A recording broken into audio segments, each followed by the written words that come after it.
Começa agora o programa Bem Viver, uma prosa sobre saúde, bem-estar, comida e agroecologia. Produção Rádio Brasil de Fato.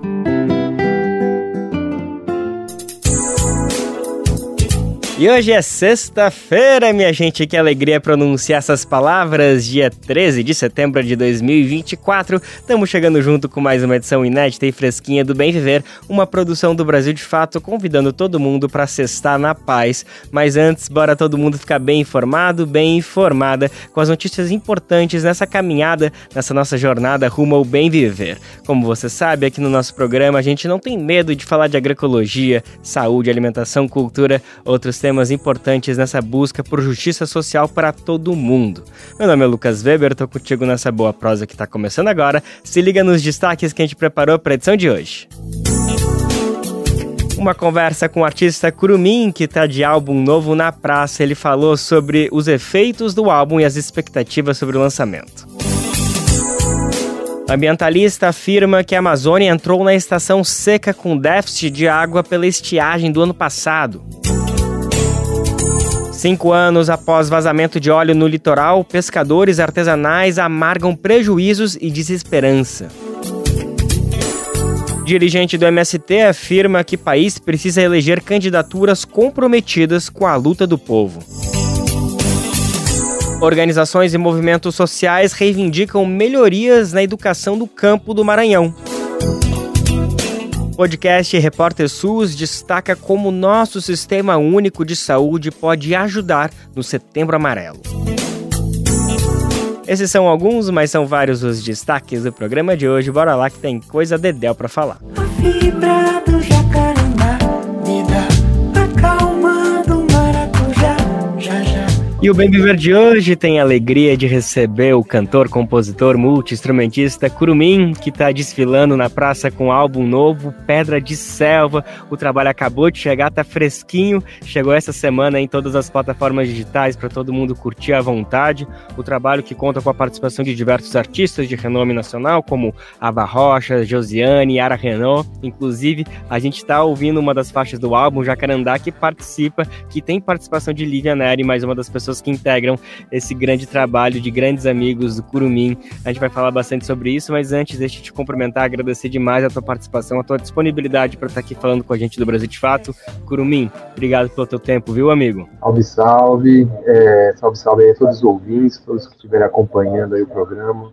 Fico feliz de estar aqui. Curumim, para começar, eu queria, é importante falar, né, que é o primeiro álbum que chega depois de 7 anos, né? Teu último trabalho foi Boca, em 2017, que foi super bem conceituado, criticado, esteve no Grammy Latino, recebeu também o melhor álbum no APCA, né, da Associação Paulista de Críticos de Arte. Enfim, quero falar um pouquinho sobre como é esse processo de um artista voltar a se expor, a divulgar o seu trabalho autoral depois de um período, né? Se são incentivos ou se às vezes são até alguns tipos de aprisionamento que fica nessa espera. Mas antes de falar sobre isso, acho que ia ser bacana tu apresentar um pouco desse álbum, que tem uma história importante sobre reflexões que vem justamente desse período da pandemia, que às vezes parece que é algo que já faz muito tempo, né? Mas quando a gente para pensar, faz nem 2 anos que a gente passou pelos períodos mais críticos, ou que a gente ainda precisava de alguma medida protetiva em relação a conter, né, a disseminação do coronavírus. Então explica um pouquinho como foi a concepção, a construção, por esse nome até, né,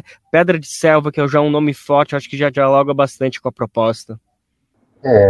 O disco, ele veio desse momento aí, né, momento trágico, momento gravíssimo, né, momento também de repensar os nossos valores, repensar o jeito como a gente vem conduzindo as coisas. E eu gosto só de lembrar isso, que a gente estava naquele momento imaginando assim que depois de tudo aquilo o mundo seria diferente, e depois de tudo aquilo, o que aconteceu, né? Parece que o sistema endureceu, parece que ficou mais feroz, assim, ficou mais brutal, né? O capitalismo, as diferenças, enfim, as desigualdades parece que aumentaram, o desequilíbrio ambiental, a sede de acabar com tudo, parece que ela ficou mais forte. Então, parece que a lição não foi dada, sabe? Parece que a gente não aprendeu, e caminha assim com mais força para uma, né, para a gente ficar numa situação difícil. Então, eu acho interessante esse álbum, apesar de ter começado a ser feito ali, sair agora porque, sei lá, com vontade de puxar no pé aí das pessoas e falar assim, galera, será que a gente sabe o que a gente está fazendo? Sim, sim. Isso é muito interessante porque na própria descrição que tu faz do álbum nas redes sociais, apresentando o trabalho para as pessoas, tu fala que foi um momento que tu, digamos, teve uma reconexão, uma aproximação com grandes pensadores da nossa geração, como Ayrton Krenak, Davi Copenau, Ana Maria Gonçalves, Saloma Salomão, Tereza Cristina, enfim, você cita vários nomes que de alguma maneira foram uma referência para você se conectar e conseguir construir esse trabalho nesse período tão difícil. Mas ao mesmo tempo, depois que o trabalho chega, ele chega justamente numa semana apocalíptica, a gente pode dizer, né? A gente estava até conversando sobre isso, não é o Brasil inteiro, mas grande parte do Brasil, estudos falam de 60% está coberto com uma uma fumaça que vem aí de queimadas. Então, realmente eu acho que traz muito disso que tu estava falando, de depois de um período que pareceu que a gente estava, não, agora a gente vai ter uma outra concepção sobre a sociedade, aprendemos uma grande lição sobre o respeito com a natureza, mas 2 anos depois mostra-se que na verdade foi pelo contrário, né? Parece que só teve um agravamento. O álbum também tenta dialogar dessas duas maneiras, de, digamos, uma ilusão gerada no momento e que acabou se diluindo de uma maneira muito, muito visível na nossa frente, mas parecendo que estavam tentando nos enganar, que alguma lição estava sendo aprendida. Cara, na verdade, a perspectiva do álbum, assim, ela não entra muito, eu acho que numa coisa apocalíptica, né? Ela não entra muito numa visão mais catastrófica, assim. Pelo contrário, né? Eu acho que quando eu fiz o álbum, eu tinha a intenção também né, de passar essas sensações que estavam acontecendo comigo, que era isso, pandemia, fechado em casa, preso numa cidade que são quilômetros e quilômetros de concreto, espalhado, né, uma secura terrível, uma poluição, né, que é isso. É engraçado até que o Copenau, inclusive, que você citou, né, ele fala assim, se a gente não cuidar, o céu vai desabar sobre as nossas cabeças. E eu acho que o céu está desabando sobre as nossas cabeças exatamente agora, né? Mas ele não tem essa perspectiva. Eu acho que quando eu fiz, eu queria que as pessoas se sentissem bem primeiro, assim, sabe? Acho que a gente precisa isso, se reconectar, né? E eu ali aprisionado, né, nesse meio da cidade, sentindo muita falta disso, da natureza, do rio, de ave, de planta, de bicho. Eu acho que eu fui buscar isso dentro de mim, assim, né? E é isso, a gente tem dentro da gente tudo isso. Né? A gente tem a árvore, tem o sol, tem o rio, né? Tudo também está dentro da gente. A gente faz parte desse universo e contém tudo isso, né? A gente está interligado com tudo isso. Então, quando queima a floresta, a gente está queimando por dentro também. A gente está conectado, não tem jeito, sabe? Mas eu acho que o álbum, eu tento mergulhar dentro dessas coisas, desses lugares, né? Que estão dentro da gente e que é isso. Talvez a gente precise também cuidar da gente para poder cuidar do resto, eu não sei. Mas eu quis fazer um disco onde a gente se sinta bem primeiro. Sim, e inclusive o álbum é um convite a um mergulho em si, porque ele tem mais ou menos 45 minutos e todas as faixas são conectadas, né? Se a pessoa só deixar tocar e ali não ficar prestando muita atenção, vai parecer que é uma faixa contínua. Ele tem muito dessa narrativa sonora aí que vai se construindo, que é algo muito bacana, que acaba justamente sendo um convite para a pessoa, digamos, assistir ao álbum nesse sentido de estar atenta, de estar com os ouvidos ali, deixando todas essas percepções, com áudios de zap ali entrando de várias maneiras, enfim, são várias provocações. Agora eu queria falar um pouquinho da capa do álbum, que ela é muito forte, né? Eu acho que talvez essa angústia que eu trouxe ali na minha pergunta anterior vem um pouquinho da capa, que é uma capa forte ali, que vem para cima por conta ali de uma pessoa pessoa vomitando um celular, né, Curumim? Eu queria te ouvir um pouquinho sobre por que essa metáfora, se também tem um pouquinho disso, de talvez o ser humano estar no momento de já passou de tanto de uma doença por conta da cyberconexão que, de repente, está até tentando colocar para fora toda essa invasão tecnológica que a gente está acabando se submetendo. A gente não é mais uma pessoa, a gente é uma pessoa com um celular. Não sei se é muito por aí, mas, enfim, foi uma sensação que me veio, assim, uma vontade realmente de vomitar essas coisas que estão nos colocaram e a gente, de alguma maneira, virou dependente, embora não sejamos, mas a impressão hoje é que a gente é, né, Curumim? Ah, total. Bom, são movimentos da humanidade, assim, né? Não é fácil de entender completamente ainda essa nova fase, assim, mas eu sei que isso embaralhou muito a gente por dentro, né? Ficamos meio confusos no meio do tiroteio, assim, com esses avanços tecnológicos, né? Com essa explosão de conectividade e interrelação. Eu acho que nesse mergulho para dentro, né? E para fora também, acho que a primeira coisa que tinha que arrancar mesmo era vomitar primeiro, era esse celular, né? Que ficou muito à frente de tudo, né? Ele ocupou um espaço, virou quase mesmo um órgão, né, nosso, assim, ele virou um apêndice do nosso corpo, né. Então, peraí, meu corpo? Não, isso não é parte do meu corpo, eu preciso vomitar e agora deixa eu ver o que é o meu corpo, deixa eu ver o que realmente importa para mim, para as pessoas, né, para o coletivo. Só lembrando também que essa capa, né, é do François Muleca, um artista residente agora lá de Florianópolis, e eu conheci ele lá, né, fazendo um show, e teve uma conexão muito rápida com ele, assim, tive um contato rápido, mas profundo, assim. E, enfim, é um gênio, né, multi-artista, ele tem uns filmes muito lindos, é uma série de filmes, né, que chama Onde Cabe um Abraço. É músico, toca piano, baixo, bateria, faz vídeo, ele desenha lindamente, também é um artista plástico incrível, enfim.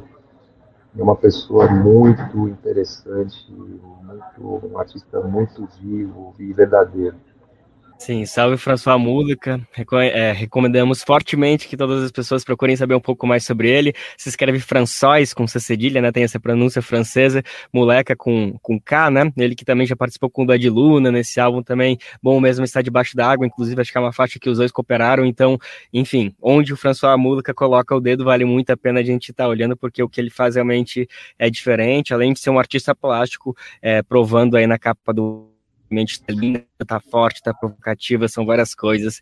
Bom, Curumim, aproveitando que tu fala um pouquinho das participações que tem, eu já citei alguns nomes, mas tem 3 participações muito especiais que eu acho que rende aqui uma fala bem interessante sua, que é da Rubi, do Bento e do Benedito, que são seus filhos, né, estão participando também ali no backing vocal, mas eu tenho certeza que de outras formas também atuaram. Eu queria te ouvir um pouquinho sobre como funciona essa história de trazer a família para participar do álbum? Eles procuram, eles pedem, vocês trazem, eu digo você e a Annelise, né? A Annelise Assunção, que vocês estão compartilhando essa caminhada juntos, inclusive, né, nos trabalhos artísticos, ela também participa, mas também na vida pessoal. Conta um pouquinho como que é essa relação, se os filhos estão procurando ou vocês acabam dando, ei, não quer pegar esse instrumento, não dar uma cantada aqui, enfim, como que funciona essa relação de colocar a família aí para fazer esse trabalho coletivo?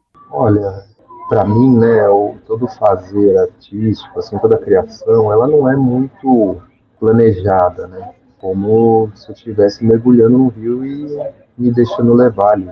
Em algum momento eu falei, puxa, esse disco é tão, né, fala tanto sobre tudo isso aqui que eu vivo, dia a dia, né, com essas pessoas.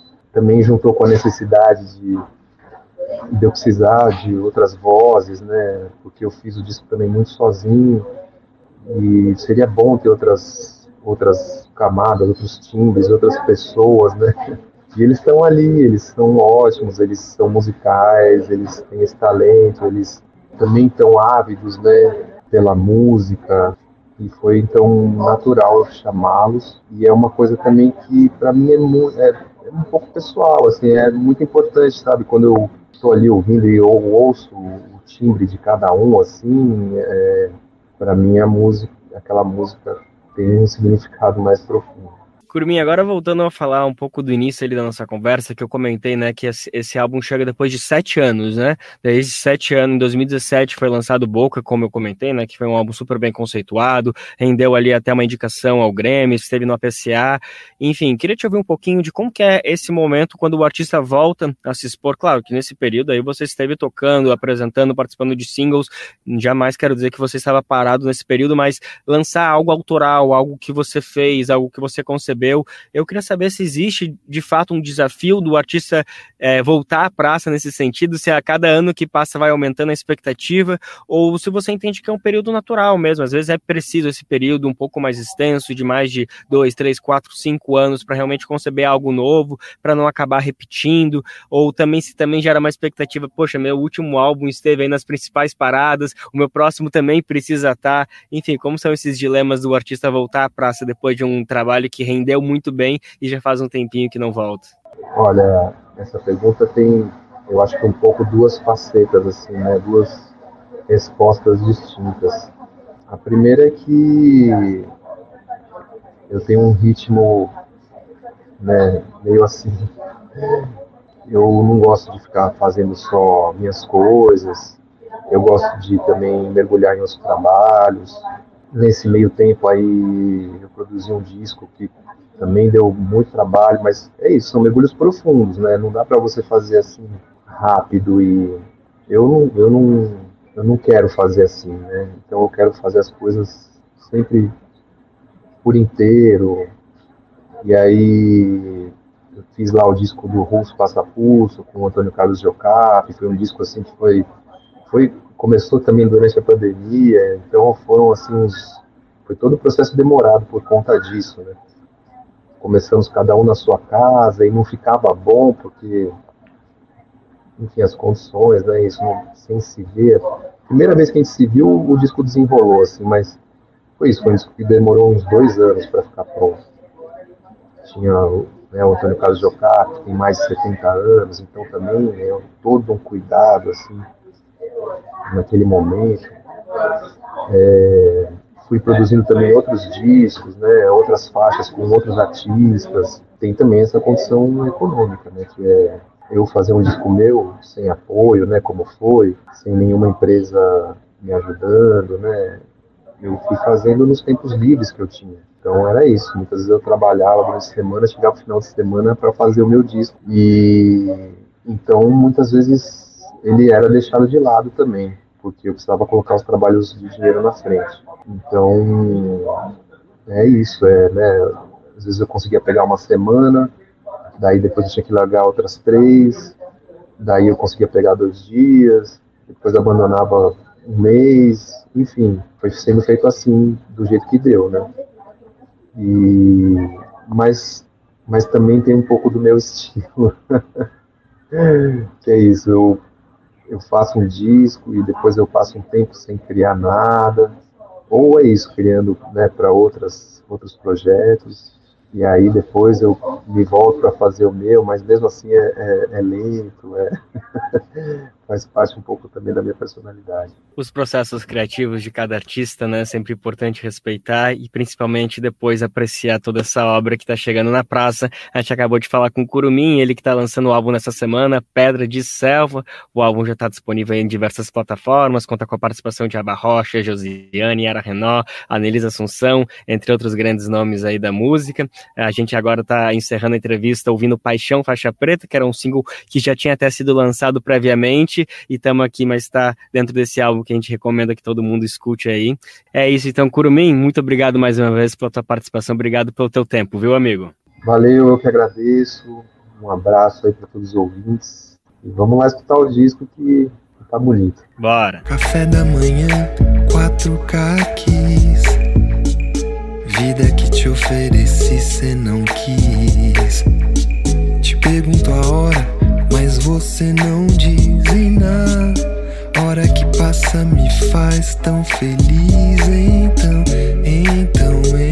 maravilha de papo com o Curumim. Então, com essas músicas maravilhosas circulando na praça, a gente convida todo mundo para apreciar mais um trabalho aí desse artista aqui de São Paulo. Programa Bem Viver, sua edição diária sobre saúde, bem-estar, comida e agroecologia.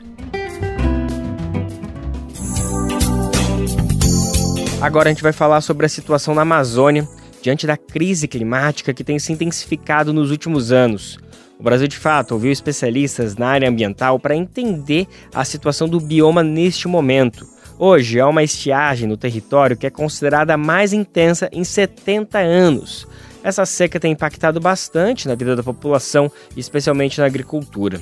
Outro exemplo é que muitas comunidades ficam isoladas por conta da baixa no nível dos rios. De acordo com os especialistas, o cenário é resultado dos efeitos recentes do fenômeno El Niño. Mas não só isso. O desmatamento, que bateu recordes durante a gestão Bolsonaro, também entra nessa conta. Diante da questão, a gente pergunta quais são as medidas necessárias para solucionar ou ao menos amenizar essa situação. A gente vai saber mais detalhes, então, na reportagem do Brasil de Fato. Douglas Matos está aqui para contar para a gente. A seca na Amazônia tem preocupado cada vez mais ambientalistas, além de prejudicar diretamente os moradores que dependem da água para produzir e sobreviver. O agricultor familiar Gersi de Souza, morador de Acrelândia, no Acre, um dos 3.978 municípios brasileiros afetados pela estiagem atual, desabafa. Cafezal estão morrendo. A situação aqui é muito complicada por falta de água. O ano passado a gente já viveu uma situação muito difícil e esse ano complicou ainda mais. Eu acho que mais que dobrou o verão do ano passado para esse ano. A gente está fazendo o que pode, jogando um pouco de água que tem, mas a situação é crítica. De acordo com dados do CEMADEM, que é o Centro Nacional de Monitoramento e Alertas de Desastres Naturais, do Ministério da Ciência, Tecnologia e Inovação, esta é a pior seca em 70 anos no Brasil.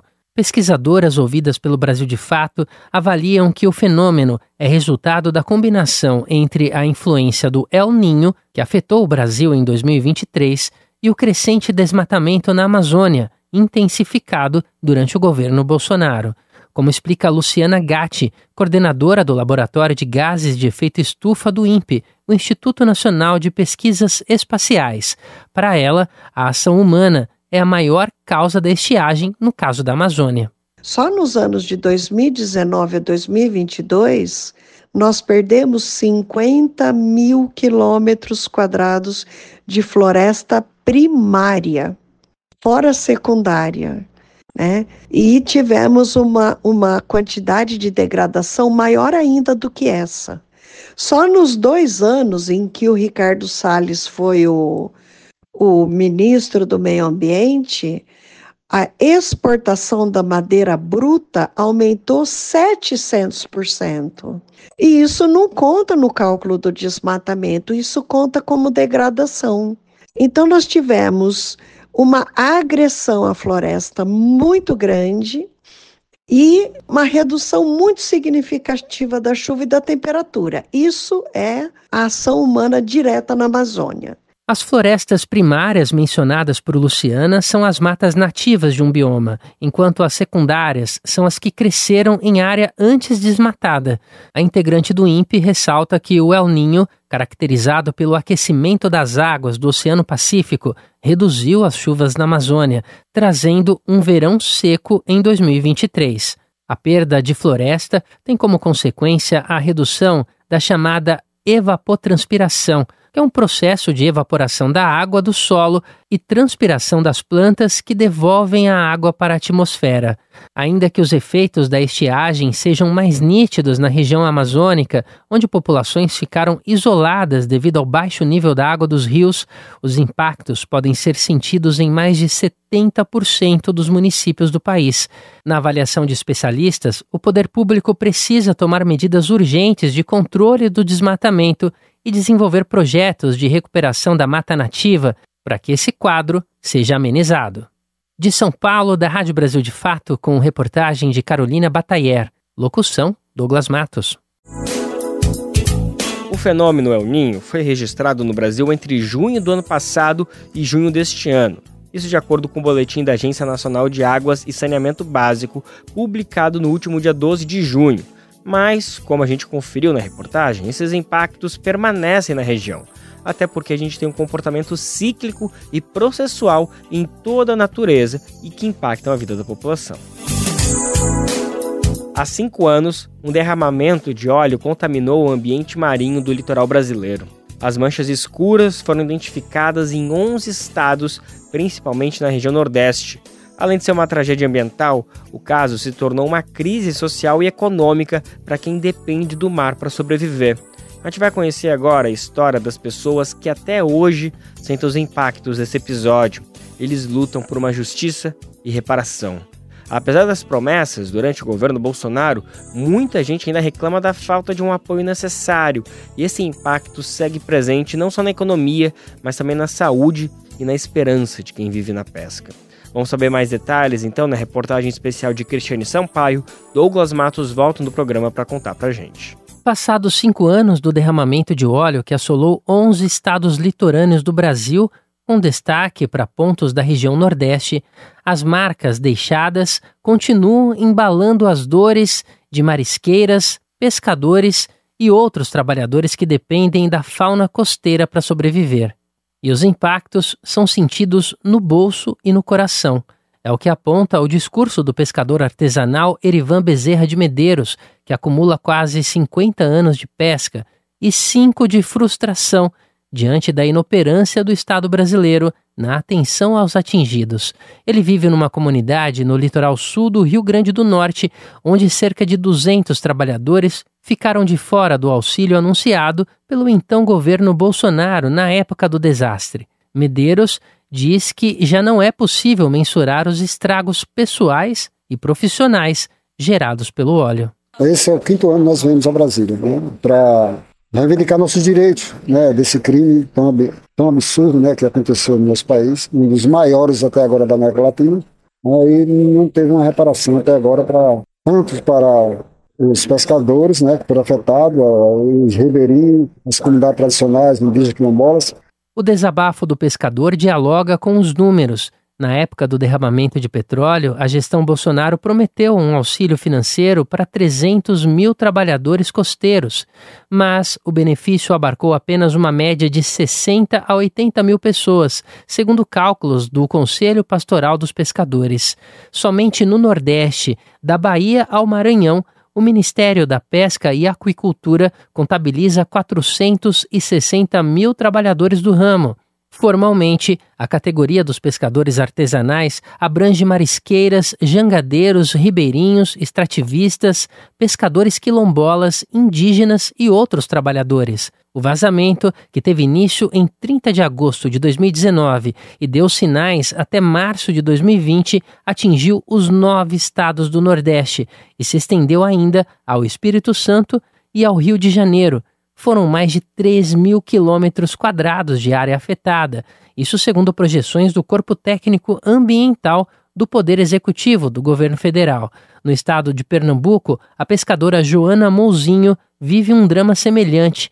Do alto dos seus 60 anos de pesca artesanal, ela conta que, apesar de ter expedido o Registro Geral dos Pescadores, o RGP, desde a década de 80, e ter sido a primeira mulher a presidir uma colônia de pesca no Brasil, não foi contemplada pelo governo Bolsonaro na distribuição do auxílio. Até hoje, a pernambucana espera uma reparação por parte do Estado.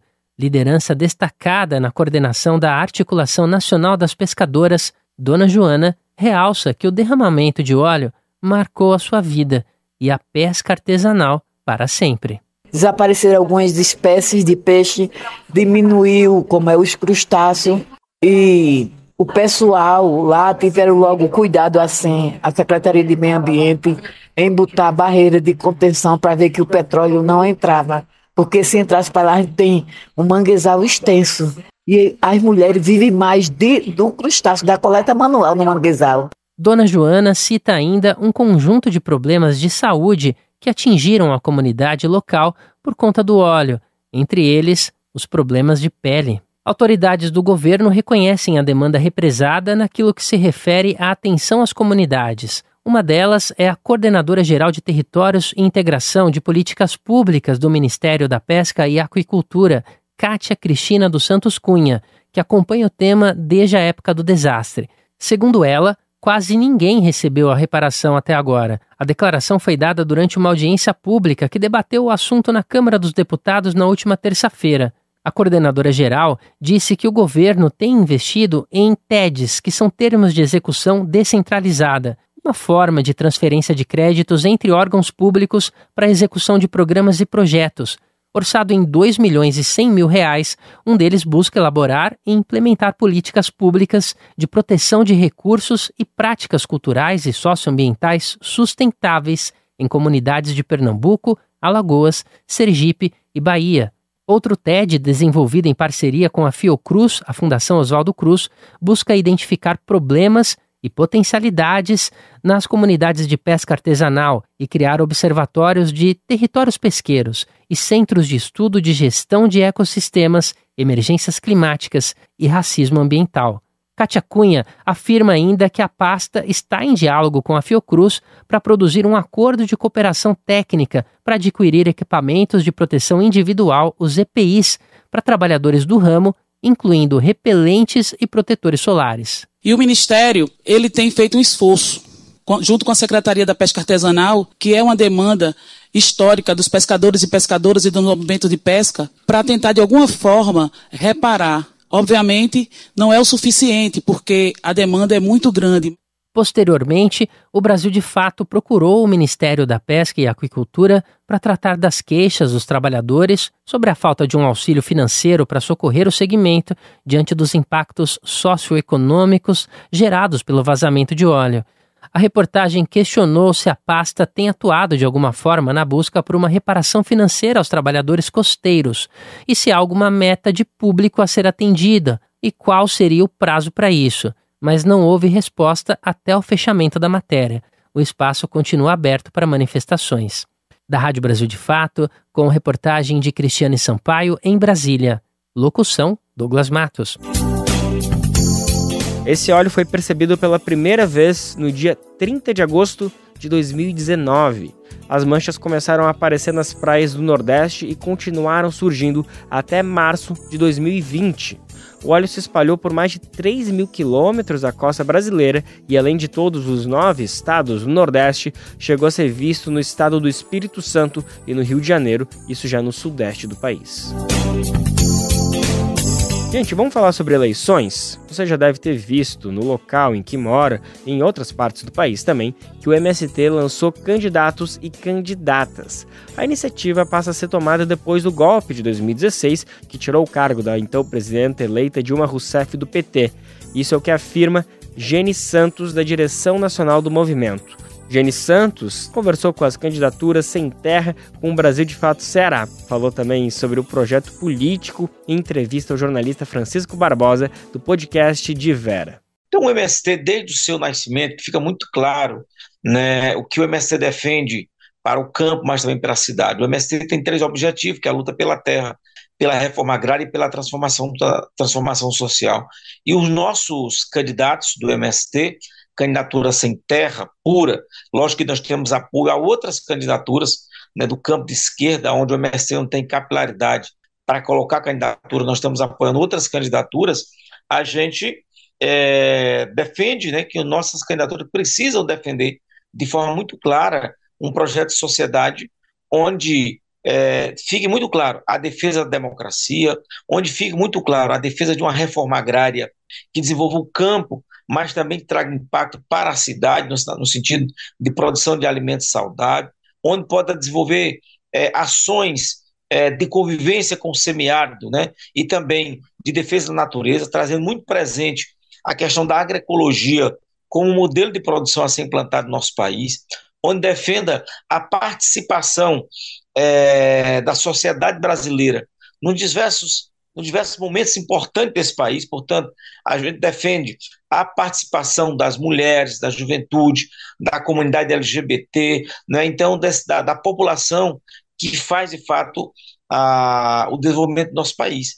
A gente também, o nosso projeto, ele defende essa inclusão social, né, dos sujeitos, dos principais sujeitos do nosso país, né? Sempre trazendo presente essa questão da defesa da democracia e levando em consideração o projeto nacional maior, as pautas imediatas, né, de cada município. A luta por saúde, por educação, por escola lá naqueles municípios, a luta para a estrada, né, pelas passagens molhadas, aquilo que realmente muda a vida do povo em cada comunidade.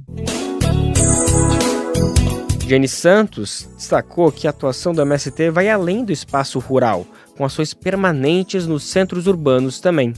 O dirigente destacou que o movimento apoia outras candidaturas que fortaleçam direitos e lutas populares. Nós estamos nos somando a outras candidaturas ligadas a movimentos sociais, a movimentos sindicais, né, contribuindo nesse debate para o fortalecimento democrático, né, do processo eleitoral. Tem muita clareza de não ser candidatura de qualquer jeito.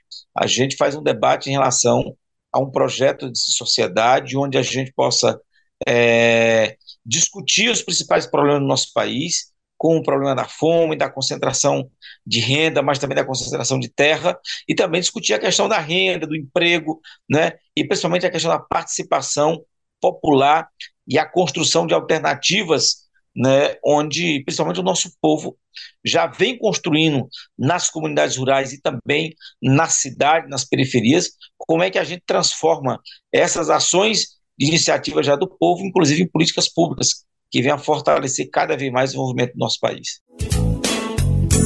Um diferencial das candidaturas do MST em relação às outras, isso de acordo com o dirigente, é a característica da coletividade. Além disso, ele reforçou as questões mais específicas na luta política. Eu acho que um dos principais diferenciais das nossas candidaturas é, inclusive, a forma que elas nascem. As nossas candidaturas, nenhuma são candidaturas por vontade própria do candidato, que o candidato quer, porque o candidato tem interesse individual. O processo tem sido feito de forma muito coletiva, né, ouvindo a nossa base social, discutindo com as famílias assentadas, com as famílias acampadas, discutindo em todas as instâncias do MST, desde a instância de base até as direções estaduais e nacionais. Portanto, acho que é um grande diferencial a forma que o MST constrói as candidaturas, para a gente chegar à determinação de quais são as candidaturas. Portanto, quem está sendo candidato é mais uma missão, uma delegação de atividade militante, mas é uma decisão mais coletiva. Então esse é um grande diferencial. A outra, eu creio, é em relação às principais bandeiras de luta, o projeto, de fato, que se alinha. Não é um projeto de um candidato, não é um projeto de uma sigla partidária, não é um projeto de uma pessoa individual. As nossas candidaturas, elas têm a responsabilidade de defender aquilo que a pauta, ou seja, o projeto de sociedade do MST, como também de outros movimentos sociais.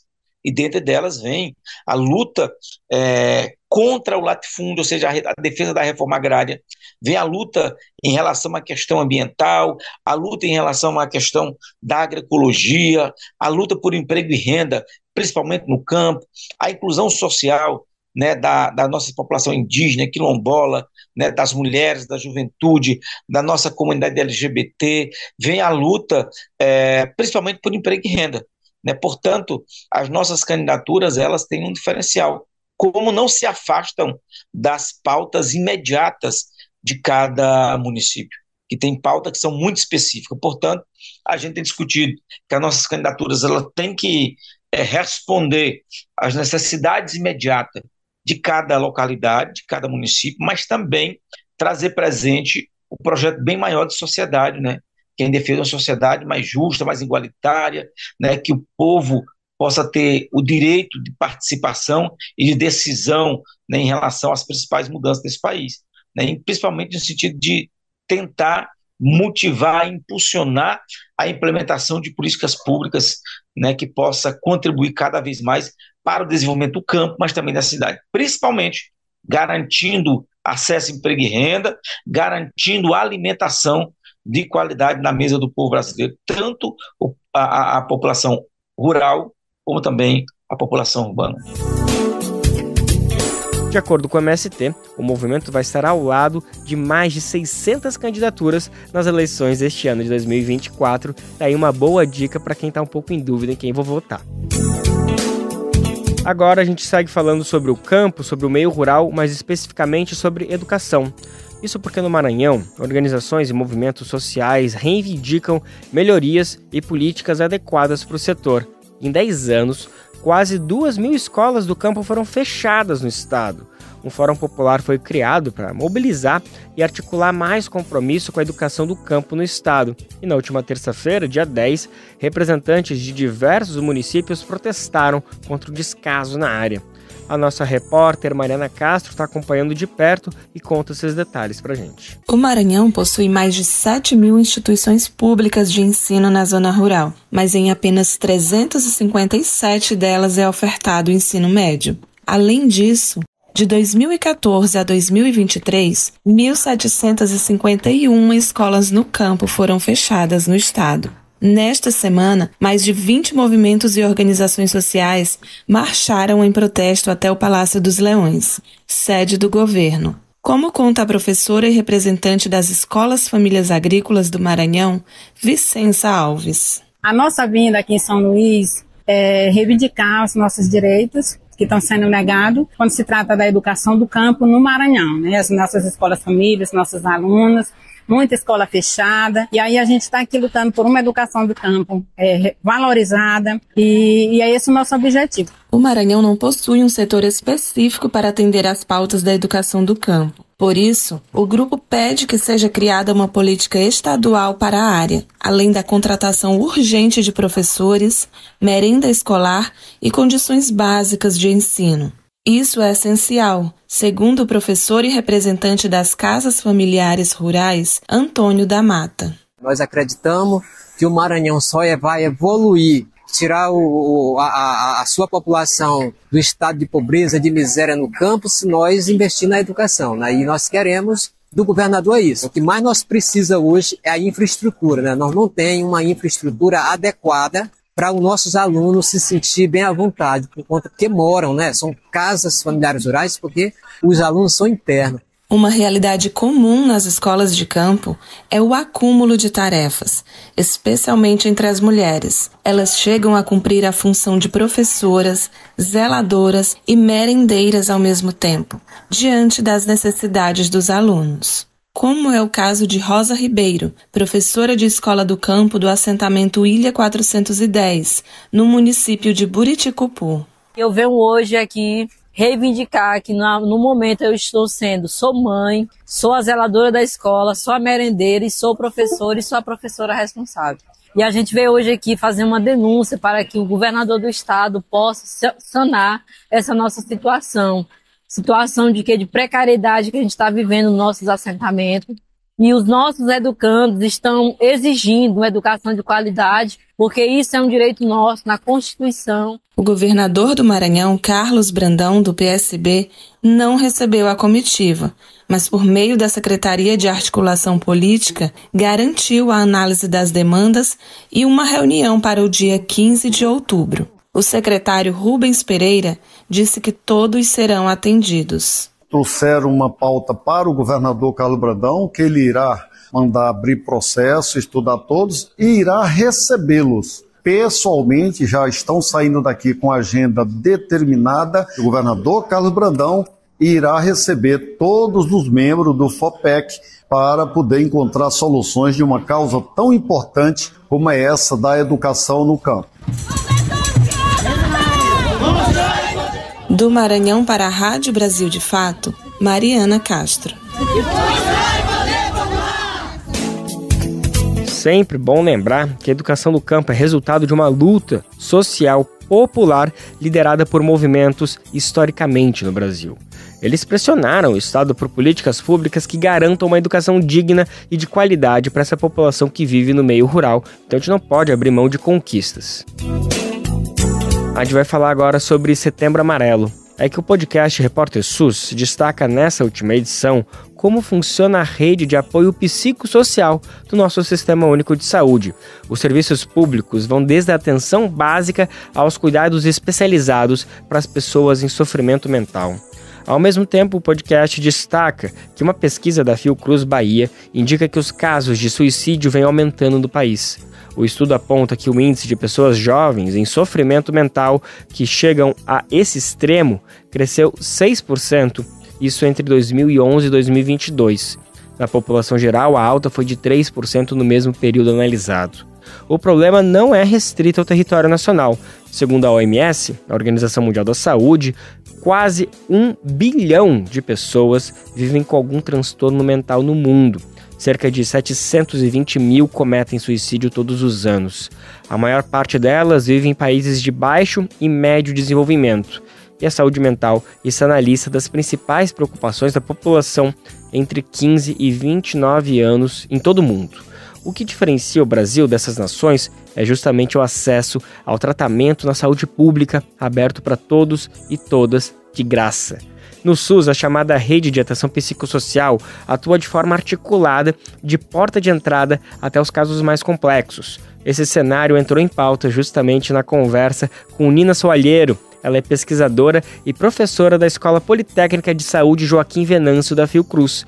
Na conversa, a nossa apresentadora, colega Nara Lacerda, começou perguntando como uma pessoa em sofrimento mental pode procurar o SUS. Bom, então, primeira coisa importante da gente pensar que qualquer tipo de atendimento, de demanda, de sofrimento em saúde, a porta de entrada é a nossa atenção primária, a atenção básica, essa nomeação que série de setores, mas é o primeiro nível da atenção, é quem recebe, é quem está próximo, é quem vai no domicílio. E se a gente pensar no caso do suicídio, que é um sofrimento extremo, que de forma alguma a gente pode esperar uma procura voluntária, né, ao sistema de ajuda voluntária ao sistema de saúde, então a atenção básica ela é fundamental na observação, na sensibilidade. Agente fundamental é o agente comunitário de saúde, os agentes que estão em contato com as famílias, que podem ver esses sinais, e essa porta de entrada, a partir daí, a atenção básica, a partir de um acolhimento, ela encaminha para as outras instâncias de assistência, de atenção. De qualquer forma, o problema do suicídio ele envolve a construção de uma linha de cuidado longitudinal, envolvendo todo o sistema de saúde, que a gente pode pensar desde a atenção básica, que eu estou falando, até os serviços especializados de saúde mental, as urgências, as emergências, que muitas vezes são a porta por onde chega, após ter atentado sobre a própria vida. Então, é um sistema que tem que estar preparado em todas as suas instâncias para receber, para ser sensível a um sofrimento extremo que pode ser pensado como processual e invisibilizado em todo, até que chegue no extremo do ato suicida. Nina, no Brasil, a gente quase nunca consegue dissociar a ocorrência de doenças, questões de saúde, da desigualdade estrutural. Todas as vezes que a gente está conversando aqui no nosso Repórter SUS sobre a ocorrência de alguma nova doença, por exemplo, alguma questão de saúde, a gente sempre acaba caindo no fato de que populações mais precarizadas sofrem mais, estão mais sujeitas àquele problema. Eu imagino que no caso da saúde mental, do sofrimento mental, isso também aconteça.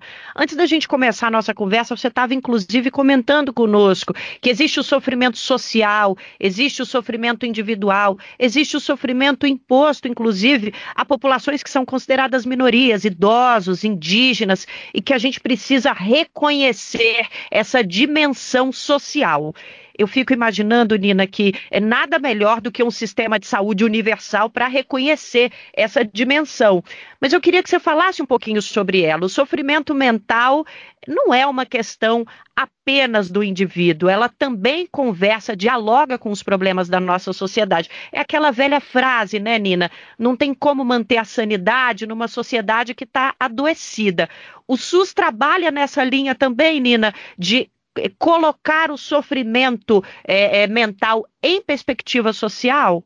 Isso, você iniciou falando do nosso sistema universal e com uma característica muito importante de ser um sistema de saúde territorial. E isso tem como consequência entender que os processos de adoecimento, eles são muito determinados socialmente, muito moldados a partir dos problemas locais. E é importante a gente pensar que, na questão do suicídio, por um lado, enquanto um percurso subjetivo, né, uma luta pessoal do indivíduo em busca de uma, ocasionada por uma falta de sentido, um percurso individual de traumas da sua própria história, né, de vivências individuais, de questões que podem provocar grande sofrimento. E, ao mesmo tempo,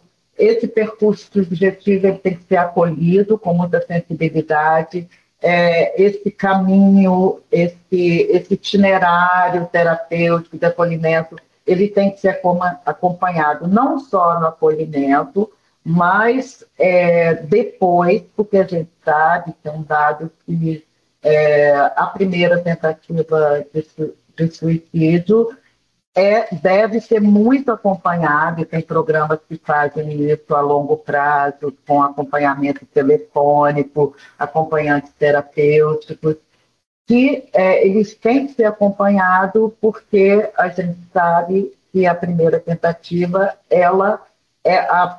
o indivíduo que faz a primeira tentativa, ele tem uma propensão a fazer uma segunda, e isso ele deve ter um público prioritário para prevenção.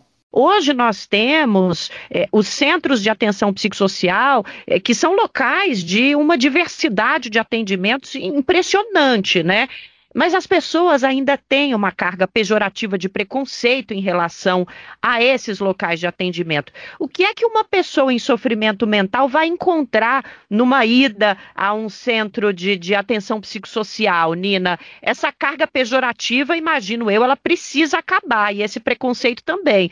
O caminho para isso é informando as pessoas do que se trata esse atendimento, né? Sim, você toca numa questão importante. Quando a gente pensa no processo de reforma psiquiátrica, nas últimas décadas, na nossa luta por construir uma rede de cuidado, normalmente denominada rede ARAP, né? Conhecida como ARAP, que é a Rede de Atenção Psicossocial, ela foi sendo aos poucos construída exatamente nesse vazio de um sistema que de uma ponta tinha uma desassistência e na ponta o hospital psiquiátrico. Então, o CAP é um centro de cuidado intensivo que é preparado para receber as pessoas em sofrimento mental. Uma unidade, né, muito emblemática da reforma psiquiátrica. O CAP é uma unidade estratégica, né, que foi criada, né, nesse vazio de um cuidado intensivo em que a gente possa proporcionar no território o cuidado à família, ao paciente, e que a gente possa fazer isso de uma forma dinâmica e intensiva, sem exclusão. E eu queria dizer que o CAP ele torna-se o serviço mais paradigmático da rede de atenção psicossocial. É um desafio muito grande. Ele vai tomando contornos muito associados às regiões às quais ele está inserido. Você falou do Rio Grande do Sul, o CAPS no Rio Grande do Sul. ele tem características ligadas à cultura local, o CAPES ribeirinho tem outra característica. O fato é que eles têm essa missão de acolher e cuidar para quem está precisando de cuidado intensivo. E voltando à questão que você falou, é importante, quando a gente pensa no campo, na reforma psiquiátrica, a gente também não basta criar serviço. Então, quando você fala do estigma, a reforma psiquiátrica ela tomou para si um caminho em que a gente trabalhasse a questão do fenômeno da loucura, né, do sofrimento psíquico, do estigma em suas várias dimensões. Então, você tem, por exemplo, uma preocupação com a mudança cultural em torno da forma de compreensão, né, do sofrimento psíquico, dos fenômenos que envolvem a loucura, né, assim, a crise. Então, a gente trabalha com as instituições jurídicas, discutindo o direito às mães de poderem atravessar uma crise, ao trabalhador que possa ser assistido, a lutar contra o uso social do diagnóstico, que é uma coisa muito grave, e, ao mesmo tempo, no aspecto cultural, né? A gente trazendo para a sociedade esse tema, em exposições, em filmes, na arte de modo geral, na cultura, para que a gente possa entender que o sofrimento mental e psíquico, ele faz parte do humano e que a gente pode viver isso e ser bem assistido e continuar o fluxo da vida. Como a gente sempre faz questão de lembrar, vale demais ouvir a conversão completa do Repórter SUS. Vai ao ar sempre toda semana, está disponível no nosso site, vai lá em radiobrasildefato.com.br, procura o ícone Repórter SUS, que são sempre conversas fundamentais, que não deixam de ser também um serviço para a gente saber tudo que nossa população tem direito por ter o maior sistema público de saúde do mundo. Viva o SUS! Agora a gente fala que o governo federal lançou um edital inédito de apoio cultural às rádios comunitárias. Que boa notícia, gente! O edital vai beneficiar mais de 800 emissoras cadastradas com um valor de cerca de R$ 2.400. A iniciativa foi apresentada pelo Ministério da Cultura e a Secretaria de Comunicação Social da Presidência da República. Ao todo, o investimento é de R$ 2 milhões. O edital integra a Política Nacional de Cultura Viva, que celebra 20 anos justamente em 2024. A política promove a diversidade cultural e fortalece a comunicação popular. De acordo com o projeto, as emissoras participantes devem divulgar ações de Política Nacional Cultura Viva. A ideia do edital é fortalecer a comunicação comunitária, valorizando a diversidade de expressões artísticas do Brasil. Quem quiser saber mais e tiver para quem indicar, ou for você mesmo beneficiário, tiver uma rádio comunitária aí que está merecendo ser fortalecida, faz o seguinte, vai no endereço gov.br/cultura. Então vai lá, www.gov.br/cultura. Viva as rádios comunitárias!